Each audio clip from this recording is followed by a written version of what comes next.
জানেন আপনার চোখের জল দেখে আমার ভেতরটা অনেক আঘাতপ্রাপ্ত হইছে এবং আমি কুঁকড়ায় আছি। আমার ছোটবেলায় ওপেন হার্ট সার্জারি হয়েছিল ক্লাস 4 এ থাকতে। আমি জানি না যে আমি কতদিন বেঁচে থাকবো।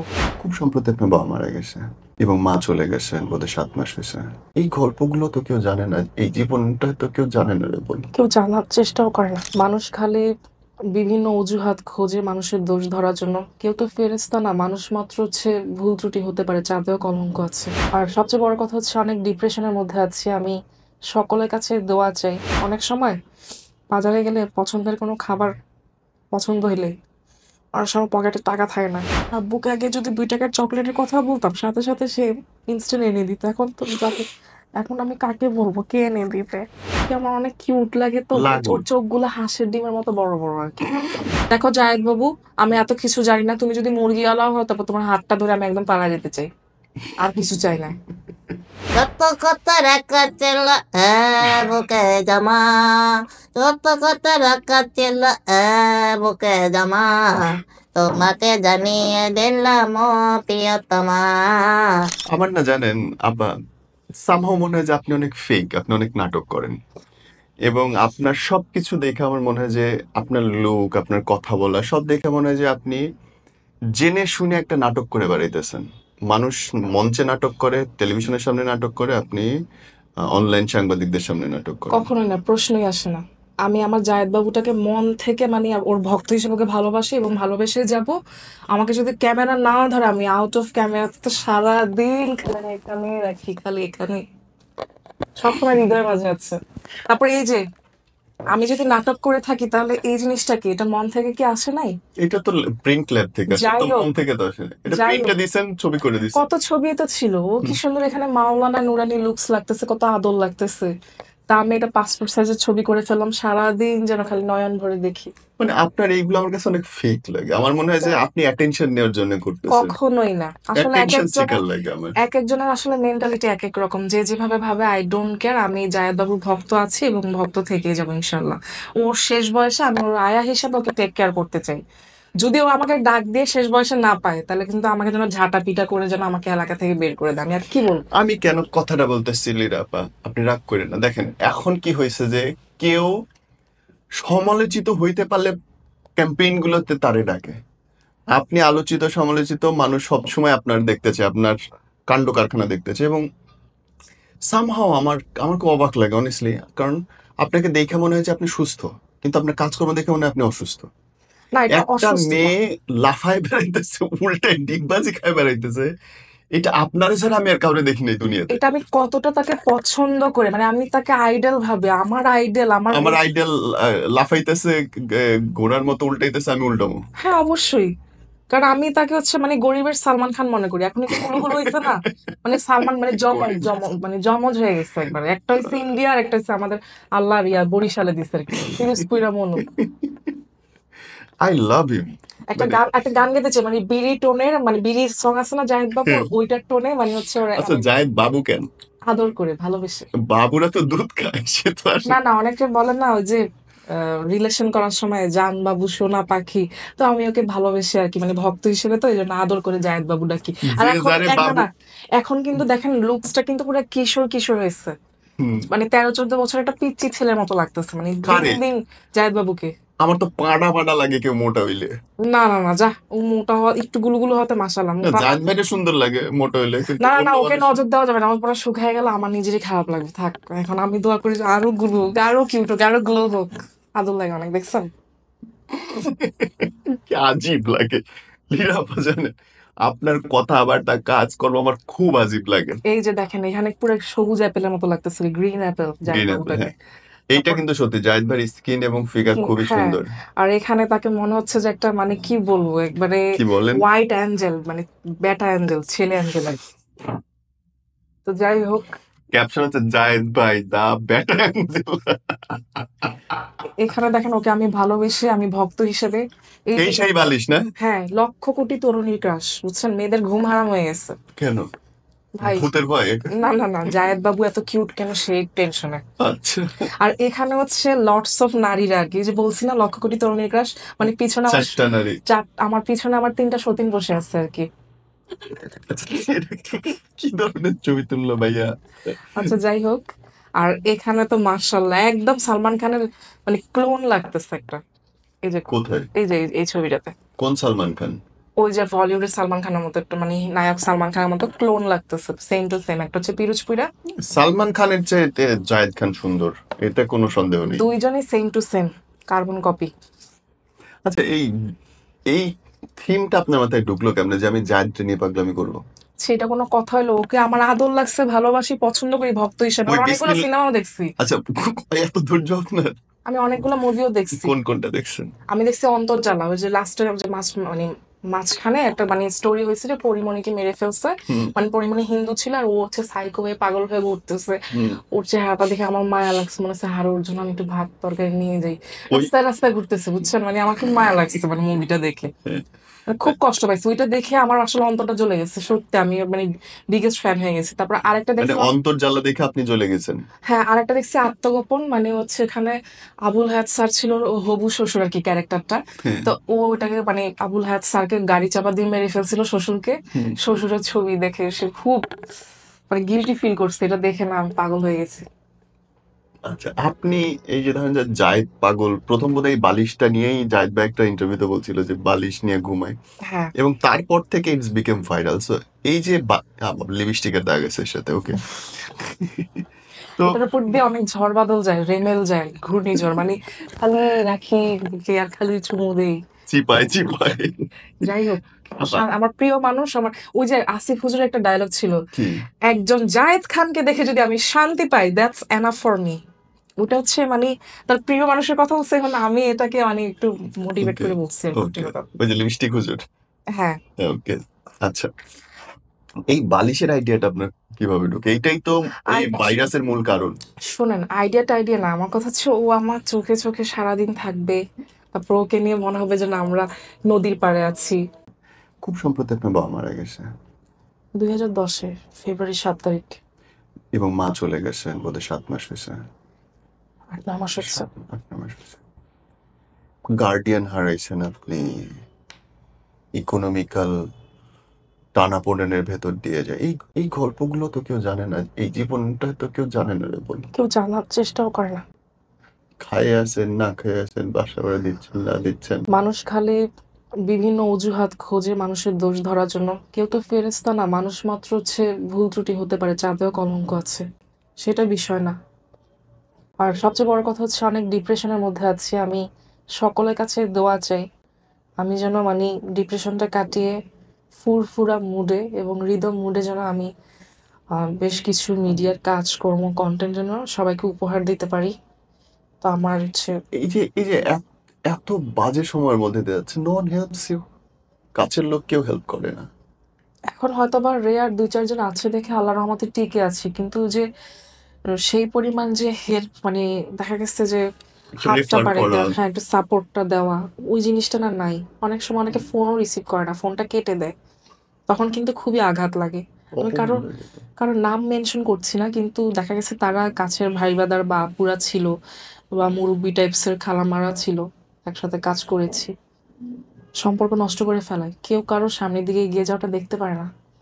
এখন এই ট্রেন্ডটাই চলতেছে, কাকে পাড়া দিয়ে কে সামনে যাবে এটাই চলতেছে।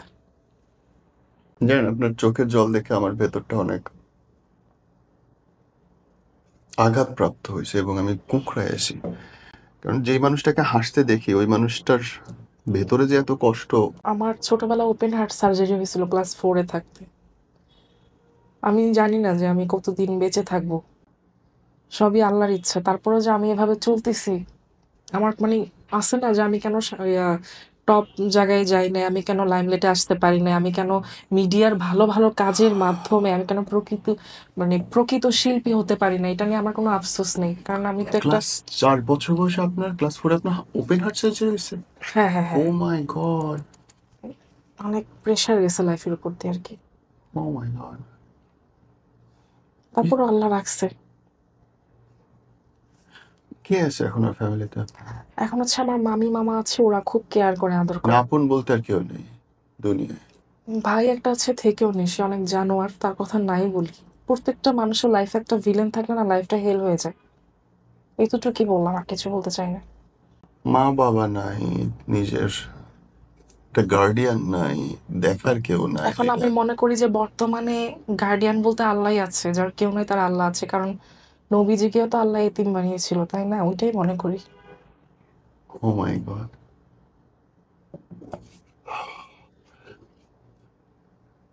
মাঝে মাঝে দম বন্ধ হয়ে আসে, মনে হয় যে আমি আত্মহত্যা করে ফেলি, এত খারাপ লাগে। কারণ এত প্রেশার নেওয়া যায় না, গার্ডিয়ানের শূন্যতা, দুঃসময় যাওয়া, একটা কষ্টের কথাও কাউকে শেয়ার করা যায় না, তারপর ফাইনান্সিয়াল ক্রাইসিস, ওভারঅল অনেক কিছু মিলিয়ে কিন্তু আমি যে এত কিছুর মধ্যে যে আমি এতটুকু আছে, আমার মাঝে মাঝে নিজেকে দেখে অনেক অবাক লাগে। এটাই। কেউ না খাই থাকলেও তো কেউ জিজ্ঞেস করার নেই যে খাইছো কি। কখনোই না, অনেক সময় বাজারে গেলে পছন্দের কোনো খাবার পছন্দ হইলে অনেক সময় পকেটে টাকা থাকে না, কিন্তু 2-4 দিন আগে, বলবো সত্যিটা, বলো। না বলতেছি যে ইলিশ মাছ দেখেছিলাম, মানে মোটামুটি প্রাইস ছিল, খুব একটা বেশিও না খুব একটা কমও না, প্রাইসটা উল্লেখ করতে চাচ্ছি না, কিন্তু পরে না আমার ঝরঝরে কান্না চলে আসছে। খাওয়াটা বিষয় না, আব্বুকে আগে যদি 2 টাকার চকলেটের কথা বলতাম, সাথে সাথে সে ইনস্ট্যান্ট এনে দিত। এখন তো এখন আমি কাকে বলবো, কে এনে দিবে?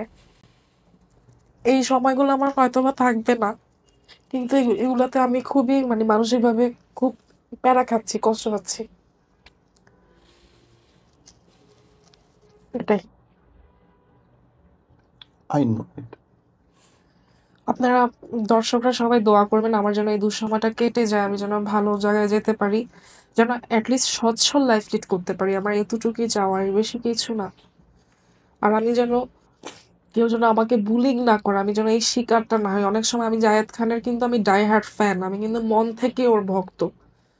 দেখা গেছে যে আমি আউট অফ ক্যামেরাও কিন্তু সারাদিন আমার মামিকে, যার সাথে থাকি, জায়েদ খানের সিনেমার কথা, জায়েদ খানের অনেক ধৈর্যশীল, তারপর অনেক সংগঠক টাইপের একটা ছেলে, অনেক বুদ্ধিমত্তা, ওভারঅল ও অল স্কোয়ার, তারপর হচ্ছে অনেক মানে সোশ্যাল আর কি। তো সবসময় বলি যে সে আরো সামনের দিকে এগিয়ে যাক, তাকে একটা ইন্টারন্যাশনাল পর্যায়ে মানে দেখতে চাই আর কি, লাইকে হলিউড বা ঢালিউড বা বলিউডে কাজ করুক এরকম। আর তার সোনার চরের মুভিটা দেখে আমি অনেক কান্না করছি। জায়েদ বাবু যখন জেলে ছিল, আমি ওই দৃশ্যটা আবার সহ্য করতে পারি নাই। তারপর তো সত্যের জয় আছে, জায়েদ বাবু জেল থেকে বের হয়েছে, মানে মুক্তিযুদ্ধ শেষ হয়েছিল। যাই হোক, জায়েদ বাবুর জয় আছে এবং থাকবে ইনশাল্লাহ। জায়েদ বাবু সামনের দিকে শীর্ষে যাবে, এটা মন থেকে দোয়া করি। আমি অনেক ভারী হয়ে গেছি জানো। আমি যখন আপনার আপু তোমার সাথে কথা বলবো চিন্তা করলাম, আই থট যে we will have a discussion like fun. হুম। তো তোমার চোখের দিক তাকানোর পর আমার মনে হচ্ছিল যে এত কান্না জমে আছে চোখের মধ্যে, এত ওজন বুকটার উপরে। এই স্যাড স্ট্রাগল একটা লাইফের মধ্যে, তার মধ্যে বেঁচে থাকার একমাত্র জায়গা হচ্ছে Zayed Khan and his activities. হ্যাঁ হ্যাঁ, আমি কিন্তু ওকে দেখে কিন্তু আমার বেঁচে থাকার অনুপ্রেরণা। আমার ওকে অনেক ভালো লাগে, মানে ভক্ত হিসেবে আমি ওর মুভি দেখে খুবই এনজয় করি। হাউ ইট স্টার্টেড, একদম শুরুর দিনে বলো যে এই এই যে যে বালিশের কাহিনীর মধ্যে আমি আছি, হাউ ইট স্টার্টেড, এই আইডিয়া কেমনে ঢুকলো মাথায়, এই না, কাজটা আইডিয়ার বিষয় না, আমার কথা হচ্ছে ওকে আমার অনেক কিউট লাগে, তো মানে ওর লাগুক। চোখগুলো হাঁসের ডিমের মতো বড় বড় আর কি, চোখগুলো হাঁসের ডিমের মতো বড়, কি সুন্দর, একদম অমিতাভ বচ্চনের মতো হাইট, মাঝে মাঝে দেব দেব ফিল হয় চেহারা, ও মানে পাঞ্জেরি গাইড আর কি, হিলাইকে, আন্তরিক গাইড। মানে অলস করে, মানে সবকিছু একটু একটু লাগে, একবার এক এক, মাঝে মাঝে মৎস্য কুমারের মতো লাগে দেখতে, খুবই সুন্দর এক কথায়, মানে দেখে তো অ্যাকুয়াম্যান। মেয়েদের তো দিল জ্বলে যায়, দেখেন না, মেয়েরা পাগল হয়ে যায়। আমি চাই যে আমার প্রিয় জায়েদ বাবু বিয়ে না করুক, এরকম সালমান খানের মতো সিঙ্গেল থাক, আর লটস অফ নারীরা যেন, আমরা যেন, ওই যে একটা গান ছিল না, ওইটা এক এক লাইন গান শোনাচ্ছি, আমরা লক্ষ তরুণীরা জায়েদ বাবুর বুকে থাকবো রে। আমি একা থাকতে চাই না, কারণ ওর তো লক্ষ তরুণী পছন্দ, এখন ওর যেটা পছন্দ করে আমারও সেটা মানতে হবে। আমি সহ লক্ষ তরুণীরা ওর বুকে থাকতে চাই, এটাই খুশি, এটাই হ্যাপিনেস, আর কিছু চাই না। But how how it started, এই প্রশ্নের উত্তর একবারও দিলে না তুমি আমার। যে আচ্ছা, বালিশের উপরে এই প্রিন্টের আইডিয়াটা কে দিল, কেমনে হইলো? টাইডিয়া কিছু না, আমার মনে হয়েছে যে মানে আমি ওকে অনেক সময় অনেক মিস করি, তো মানে সবসময় দেখতে চাই, অনেক সময় দেখা গেছে যে মোবাইলে এমবি না থাকলে ওর মুভি টুবি বা গান টান ওর পিকচার দেখা যায় না বা কিছু, বা গ্যালারিতেও পিকচার দেখে মন ভরে না এক কথায়। তো আমি চিন্তা করলাম যে না, ওর সাথে আমি মনে হবে যে আমি বিভিন্ন জায়গায় ঘুরতে গেছি, তারপরে ও আমাকে নিয়ে কফি খাচ্ছে, মানে এরকম একটা রিদম, এরকম একটা ফিল আসার জন্য আমি ওকে এইভাবে প্রিন্টিং করে ফেলি। এখন তো পুরা মাঝে মাঝে রোমান্টিক ডান্স করি গানে, মানে মনে হচ্ছে ওর সাথে আমি নাচতেছি। আমি এই বালিশটা নিয়ে হ্যাপি। ইস, এটা যদি আল্লাহ মাফ করুক কেউ, মানে এটা যদি এটা ছিনিয়ে, পুরুষ হইতো। না, এটা যদি কেউ ছিনিয়ে নিয়ে যায় বালিশটা, আমি আর লাগাতে আমি চিন্তা করতেছি এটা যদি পুরুষ হইতো তাহলে অনেকগুলো ছোট ছোট বালিশ থাকতো আর দিনে। বাহ, খুব কিউট লাগতেছে হাসিটা, উফ, মার হাবা, ভুলানো হাসি। এই যে একটা গান গাই, জায়েদ বাবুর পিরোজপুরে যে চা খেয়ে আসবো কি মজা, আয় হায় হায় জায়েদ বাবুর পিরোজপুরে যে চা খেয়ে আসবো কি মজা রে। যে কোনো গ্রামের বাড়িতে যে আমি একটা ডিগবাজি দিব ওর বাসার সামনে আর চা খেয়ে আসবো, এটা আমার খুব ইচ্ছা। আর ও কোন হুজুরের কাছে পড়াশোনা করছে আমি ওই হুজুরের সাথেও সাক্ষাৎ করে আসবো, কোন স্কুলে পড়াশোনা করছে ওই স্কুলটাও দেখে আসবো। ও হচ্ছে আমার কাছে, মানে আমি ওকে আইডল ভাবি তো। তো মানে কিউটের একটা কিউটের ডিব্বা।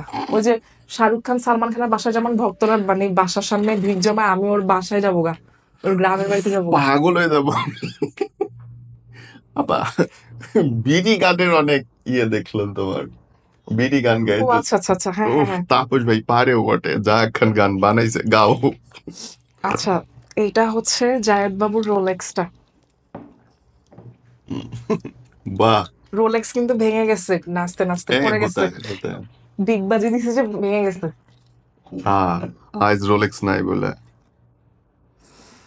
যাই হোক, জায়েদ বাবু হচ্ছে যেইটাই পড়ে মানে তাহিরির মতো সেটাই হিট হয়ে যায়, সেই অবস্থা আর আমি কি। তাহির হুজুরে খুব পছন্দ করি, উনি আসবে আমাদের আমিও সাথে পছন্দ খুব করি তাড়াতাড়ি। মাশাআল্লাহ। তাহলে আপনি একটু ওনাকে ডাকলে আমি জাস্ট ওনার সাথে একটা ওনাকে ফুল দিয়ে মাথায় কাপড় দিয়ে ওনার সাথে সুন্দর করে একটা ছবি তুলতে উনি চাই। আসবে খুব তাড়াতাড়ি, আসবে, কথা দিচ্ছে আমাদেরকে। আচ্ছা, আমারও একটা স্বপ্ন যে জায়েদ বাবুকে আমি একটু ফুলের তোড়া দিব। জায়েদ বাবুকে হচ্ছে মেসি রোনালদোর অনেক ফ্যান আছে কিন্তু সারা বিশ্বে, হুম। ঠিক আমিও কিন্তু ওরকম ফ্যান জায়েদ বাবুর, আর একটা অটোগ্রাফও নিব, খুব ইচ্ছা সেই অটোগ্রাফটাকে আমি। যাদের সঙ্গে কি দেখা হয় না এখন আপনার? দেখা হচ্ছে দূরের থেকে মৎস্যকুমারটার সাথে, মানে জায়েদ বাবুটার সাথে, কিন্তু ওই কথা বলার সুযোগ বা সাহস হয়নি। যদি আবার বকা দেয় মাঝে মাঝে তো রাগ করে, দেখি না, ও রাগলে বেশি সুন্দর লাগে জায়েদ বাবুটাকে। বিড়ি গানটা গান। ও আচ্ছা, ড্যাং ড্যাং ড্যাং ড্যাং ড্যাং ড্যাং ড্যাং ড্যাং ড্যাং ড্যাং ড্যাং, কেউ সুখে টানে কেউ দুঃখে টানে, কেউ বুইঝা টানে কেউ না বুইঝা টানে, টানতে টানতে টানতে সব শেষ হইয়া যায়, বিড়ি খাইলে হয় ক্যান্সার, সব প্রশ্নের থাকে না অ্যান্সার, আয় হায় জায়েদ বাবুর পিরোজপুরে যে চা খেয়ে আসবো কি মজা। সত্যি ওর গ্রামের বাড়িতে যে আমি ডিগবাজি মেরে চা খেয়ে আসবো, পিরোজপুর মঠবাড়িয়াতে। জায়েদ বাবুটা ওইখানে আলোকিত করছে আর কি, সালমান খানটা ওইখানে হয়েছিল আর কি, আমাদের বাংলাদেশের সালমান খান জায়েদ বাবুটা। জীবন। আচ্ছা, এইটা বলেন তো, ধরেন সে তো আপনার পর্দার নায়ক, রিয়েল লাইফের মানুষ, পুরুষ মানুষ বা প্রেমিক আসতে গেলে ডিস্টার্ব হয় না জায়েদের জন্য? জায়েদকে এখন, আচ্ছা মজার কথা বলি, আমাকে ফেসবুকে আগে অনেক ছেলেরা নক করতো, প্রপোজ করতো। হ্যাঁ, এখন কিছু ছেলেরা মানে দূরের থেকে মনে করে কি জায়েদের সাথে আমার একটা গুড ফ্রেন্ডশিপ হলো আছে, friend। তো ওইটা ভুল বুঝে এখন আমাকে কোনো ছেলে প্রপোজ করে না, কাছেও আসে না। ও, তাহলে তো খুবই দূর খরা যাইতেছে সম্পর্কে। যাক না, সমস্যা নেই, আমি জায়েদ বাবুকে নিয়ে খুশি আছি। আমি হচ্ছে সাবানা ম্যাম আর আলমগীর স্যারের যে 80 দশকের ফ্যানরা ছিল ওই হুম। ট্রেনটাকে ফলো করে কিন্তু আমি ওর ভক্ত। আচ্ছা আচ্ছা, আপনি তো চট্টগ্রামে থাকতেন না একসময়? হ্যাঁ হ্যাঁ কোথায় হ্যাঁ, পড়তেন চট্টগ্রামে? চট্টগ্রাম হচ্ছে হালিশহর কে ব্লকে ছিল আমার ফ্যামিলি সেটেল। চট্টগ্রামের ভাষায় কথা বলতে পারেন? ও, তার টুকটাক পারি, আর নোয়াখাইলা বেশি পারি। নোয়াখাইলা হচ্ছে আমার চলাফেরা মানে হয়েছিল নোয়াখালীর সাথে, এক নোয়াখাইলা পোলার সাথে প্রেম করছিলাম, যা কাহিনী দেখাইলো না, আমার সাথে প্রেম করে হারামজাদা মাদ্রাসা ছাত্রী বিয়ে করছে। মানে একটা প্রবাদ আছে না, প্রেম করবে সানি লিওনের সাথে আর বিয়ে করবে মাদ্রাসা ছাত্রীকে, এই অবস্থা হয়েছে। হয় হয়। কতদিন প্রেম ছিল? বেশি না, আমি বেশি ছাত্রামি করতাম, ছেলেটাকে অনেক ভালো লাগছিল। ছেলেটার পকেটে তো টাকা পয়সা ছিল না, কিন্তু চেহারার ভিতরে এত স্নিগ্ধতা, এত মায়াবী, এত ভদ্র ছিল। তারপরে নোয়াখাইলা? ধার্মিকও ছিল অনেক, হ্যাঁ। ভালো লাগছে। নোয়াখালী মানুষ তো অনেক ধার্মিক হয়। আমি প্রপোজ করছিলাম যে ও যদি মুরগি আলা, আমি বলছি, তুমি যদি মুরগি আলা হও তোমার হাতটা ধরে আমি পালাইতে চাই। জায়েদ বাবুকে যদি আমার কখনো প্রপোজ করার সুযোগ হয়, এটা হচ্ছে মানে একটা রিয়েল লাভের একটা প্রতীক আর কি, মানে উদাহরণ হিসেবে বলছি। দেখো জায়েদ বাবু, আমি এত কিছু জানি না, তুমি যদি মুরগি আলাও হও তারপর তোমার হাতটা ধরে আমি একদম পালাই যেতে চাই, আর কিছু চাই না। এটা জাস্ট মানে এমনি দেখাইলাম আর কি। যাই হোক, আমার জায়েদ বাবুর বিয়ে হবে, বাচ্চা কাচ্চা হবে, তখন হচ্ছে আমি দেখা গেছে যে আমার দাঁত পড়ে যাবে, তখন আমি আমার নাইনাতপুরীদেরকে দেখাবো যে তোদের একটা নায়ক নানা ছিল, জায়েদ নানা, কি সুন্দর ছিল দেখছো, এই জন্য কিন্তু আমার আপনার তো নাতিদেরকে বিয়ে দেখাবো। হওয়ারই কোনো চান্স নেই, যেভাবে জায়েদ জায়েদ করেন সারাদিন আপনার না বিয়ে হবে হইলেও না। সমস্যা নেই, দেখা গেছে যে কত ট্রাস্ট, কত জায়গায় কত কিছু আছে, ওটা সেগুলাকে দেখে আসবো, সেগুলাকে এই যে এই নানার কথা বলবো, জায়েদ নানার কথা বলবো আর কি। এখন তার মানে ছেলেপেলেরা আপনার একদম কমপ্লিটলি ভুলে গেছে। দেখতে পারে না, মানে মনে করে যে আমি জায়েদ খানের ছবি, আবার আমাকে মানুষ গালি গালাজ করে, কি ফালতু ফালতু গালি পাঠায় আমাকে, আমিও উল্টা সেফুদার মতো মানে গালি দিয়ে শান্তি নাই এদেরকে। আমাকে ধাওয়া পাল্টা চলে আর কি, বুঝছেন, আমার গালি দেয়, আমি গালির উপর পিএইচডি করা। আমিও একবার ধুম ধারাকা গালি টালি দিয়ে ব্লক করে দিই, বাস। তারপরে মানসিক মেন্টালি স্যাটিসফাইড। আমার জায়েদ বাবুকে কিছু বললে না আমার সহ্য হয় না। Right, এটা তো আপা যে আপনি তো অনেক ট্রলের শিকার হন। চলমল জানি না কে কি বললো, আই ডোন্ট কেয়ার, আমি জায়েদ বাবুর ভক্ত আছি, আমি ভক্ত থাকবো, শিরায় শিরায় রক্ত, আমি জায়েদ বাবুর ভক্ত, জায়েদ খানের ভক্ত। ওর বুড়া বয়সে, ওর শেষ বয়সে যখন জায়েদ বাবুর দাঁত থাকবে না, তখন আমি নরম নরম সুজি খাওয়াবো, আয়া হিসেবে কেয়ার করতে চাই, তখন ও খেয়ে তুমি করো। এই কথাটা কি শুনছেন যে আপনার মানসিক ট্রিটমেন্ট দরকার, পাবনায় যাওয়া দরকার? কত বলে, জায়েদ বাবুকেও তো বলে, তো কোনো কিছু ছেড়া গেছে নাকি? যে যা খুশি বলুক না কেন, জায়েদ বাবু এখন ইন্টারন্যাশনাল, আন্তর্জাতিক মানে চলে গেছে আল্লাহর রহমতে। কোন দিন একটা দেখবো যে টাইটানিকের মতো একটা ছবি হইতেছে ইনশাল্লাহ, পদ্মা সেতুর সামনে এসে জাহাজটা নিয়ে এরকম করে বাঁকা হয়ে যাবে, পরে আসবে টাইটানিক 2। আমি চাই যে হলিউডের কোনো ডাইরেক্টর জায়েদ বাবুকে দেখুক, বাংলাদেশের সাথে যৌথভাবে ইউজ করুক, মুভিতে নিয়ে জায়েদ কাজ ভাই। করুক, শুভকামনা তার জন্য সবসময় মন অবশ্যই, থেকে। অবশ্যই। এটাই এটাই। And he is fantastic actor. সোনার চরে উনি যে পরিমাণ ডেডিকেশন দিছে। আমি দেখছি খুবই সুন্দর অভিনয় করছে, মানে তার অভিনয় দেখে কিন্তু আমার কান্না চলে আসছে। আর সবচেয়ে বড় কথা হচ্ছে সে মুক্তিযুদ্ধের পরে, মানে আমাদের বঙ্গবন্ধু শেখ মুজিবুর রহমান যে আছে, বঙ্গপিতা, তো তার ছবিটাকে এত রেসপেক্ট, এত মায়া ভরা, এত সুন্দরভাবে ক্লিন করতেছিল, আহ, খুবই ভাল লাগছে। মানে তার প্রতি আমার সেলুট বা রেসপেক্ট, সম্মান আরো দ্বিগুণ বেড়ে গেছে আর কি। না, জায়েদ ভাই actually a good human and very fantastic আমি অ্যাক্টর। চাই যে আমরা লক্ষ্য তরুণীরা যারা ফ্যান বা ভক্ত আছি, তার ভালো ভালো চলচ্চিত্রে সুন্দর সুন্দর মুভি দেখবো। তার একটা ডায়লগের কথা মনে পড়েছে, মানে পড়ে গেছে, আজাদ দ্য গ্রেট, আজাদ যাই বলে তাই করে। কি সুন্দর লাগছিল ঢাবাং মুভিতে ওটাতে। এইভাবে বলছিল? হ্যাঁ। রিয়েলি? অনেক রাগের মানে মুডে ছিল। ওইখানে আবার বিন্দিয়া কবির ছিল তার কো আর্টিস্ট, নায়িকা আর কি। নায়িকাদের সাথে যখন জড়ায় জড়ায় নাচে, খারাপ লাগে না আপনার? না, এটা তোর কর্ম, এটা তোর কাজ, আমার খারাপ লাগবে কেন? এটা তোর ডেস্টিনেশন, এটা দিয়ে তো ও সব কিছুই স্বপ্ন ওভারঅল। তবে সায়ন্তিকাকে ফলো দিছে তো এটা আমার একটু হিংসা লাগছে। ও এমনি হাজার মেয়ের সাথে নাচুক, সমস্যা নাই, কিন্তু সায়ন্তিকার প্রতি সে একটু হলেও উইক হয়েছিল, এটা আমি বুঝি। খুব ভালো হয়েছে সায়ন্তিকার যে ওকে ছেড়ে চলে গেছে। শান্তিকাকে? ওই যে ইন্ডিয়ান নায়িকা। আমার এত কম জ্ঞান চলচ্চিত্র সম্পর্কে। আমার কাছে সর্বশেষ স্টার মনে হয় মান্নাকে, তারপর আমার আর কাউকে স্টার লাগে না। অনেক গান করো তুমি, গান গাও আপু। মাহফুজ স্যারের একটা গান শুরু করি। ওস্তাদ, সে আচ্ছা, ওস্তাদ। একটু খেয়ে নি। মোহাম্মদ রফির গান ভালো লাগে আমার, মাহফুজুর রহমানের গান লাগে।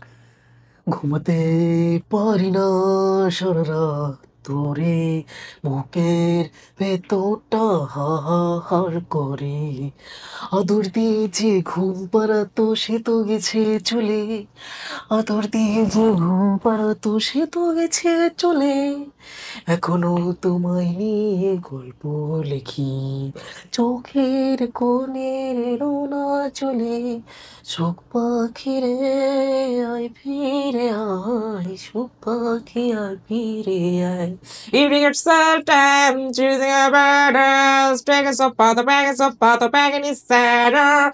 I'm from far, everyone's watching. People are still cause this is over. The pleasures are you feeling, you gotta all believe in. When fired up, when you get fired up, Samina Zankalawa, cause this is Bangladesh, Samina, Waka Waka, Samina Zankalawa, this time for Noakhali, Bangladesh. আরো lots of গান আছে, James ভাইয়া, আসিফ ভাইয়া, মমতাজ আপু। মমতাজ একটা গান গায়।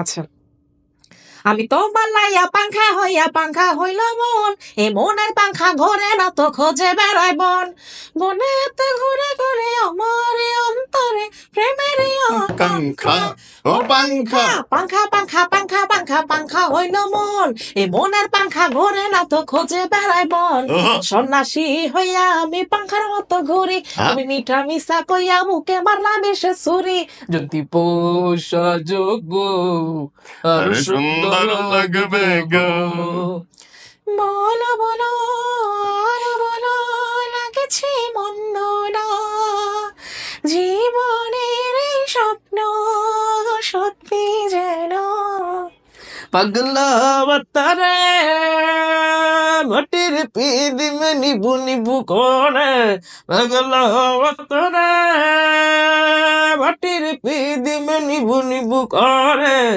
ওরে ওরে আওয়াতাম না রে, বন্ধু আসছে বহুদিন পরে, বুকের জমানো ব্যথা কার। ওকে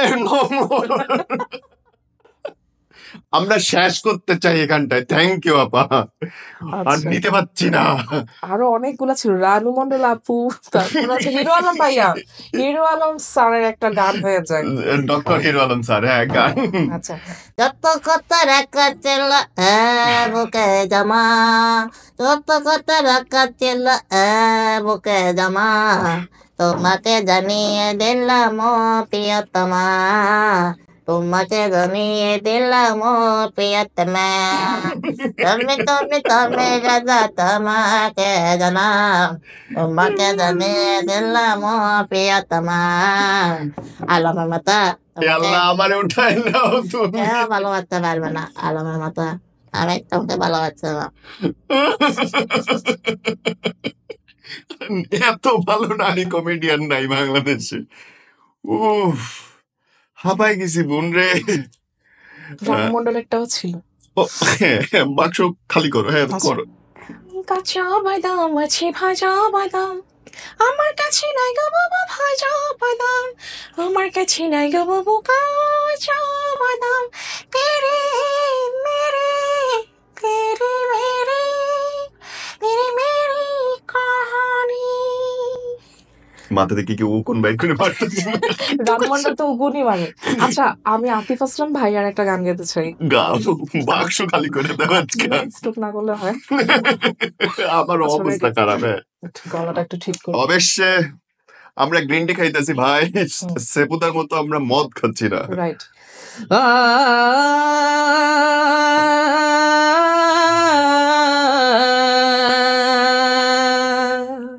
जुदा के भी तो मुझ में कई बाकी है, पलकों में बन गया आंसू, तू चली आती है, जुदा के भी